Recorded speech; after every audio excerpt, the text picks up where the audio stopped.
What is this court case that protected our freedom of press and uncovered the Pentagon Papers? This is New York Times Co. v. United States. In 1971, the New York Times newspaper released the Pentagon Papers.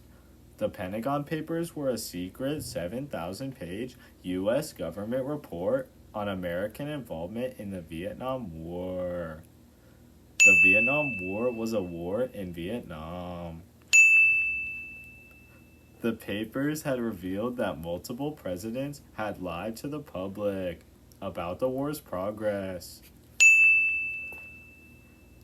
President Nixon tried to shut that stuff down, but they didn't like it. He tried to use the Espionage Act in order to stop the publication of the Pentagon Papers. The act is an act that prohibits communication information that could harm the U.S. This is similar to the 2025 case of New York Times vs. Department of Justice. The Times wanted the government to release information related to investigations. The government refused, saying the information was sensitive.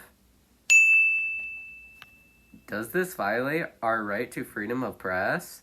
Our freedom to the press guarantees our freedom of press. This means that news organizations can produce information that the government might not like. Nixon tried to use prior restraint, saying that this material was harmful. Prior restraint is suppression of material on the grounds that it is harmful to the U.S. The Supreme Court picked this case up and tried to figure out whether this violated our First Amendment rights. The court proved that the newspaper would not actually cause harm. They ruled this in a 6-3 decision in agreement with the New York Times. The lower courts also denied the government's request of prior restraint.